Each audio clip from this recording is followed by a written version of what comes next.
Alright guys, so this back end I'm gonna try to make outside of the truck. So y'all just gonna pretty much watch me back it in, so it won't be too much commentary. It's gonna be more of just watch as I back it in. So like I said, you know, once you get to these places where you're making your delivery, you want to first scan, you know, make sure you get your bills that's signed, and then you scan it into your driver's hub, and then you have to fill out this thing on the PeopleNet, you know, just showing you got to fill out the I'm gonna just tell you, you got to fill out the arriving trailer, the weight, you got to fill out the count units, was your load short, was the seal intact, you know, what trailer you're departing with. So come on, so that I can set y'all up so I can hurry up and drop this trailer, because I've already been going through a lot just trying to get here. So most likely I'm going to back right here. So I'm hoping that where I set you up at, you guys can see. So let me get a good setup. I'm trying to straighten out these legs real quick. Let me put y'all right here and just hope that I can get a good setup. Alright, so y'all watch.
Not shabby. So we pretty much got a record of 4 minutes of parking into the spot.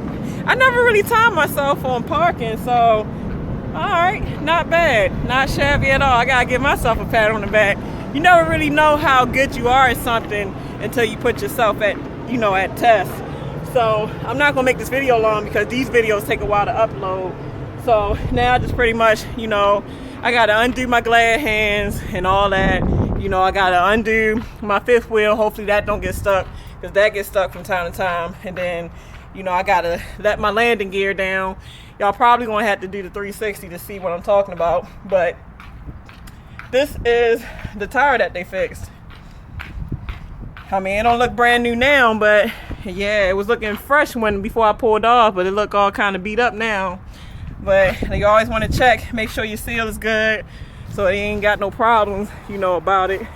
So seal good. So now I need to detach. Sorry y'all, time is the essence. I hope y'all enjoy the parking. If I can park, so can you. Just because you a newbie, you know, you're going to struggle a little bit. But trust, as time go by, you ain't got no choice but to get used to it, because, you know, what practice makes perfect. So just keep practicing. And let's love each other, not judge each other, because I never judge y'all, and I love y'all. So I'll be getting back with y'all shortly. So deuces.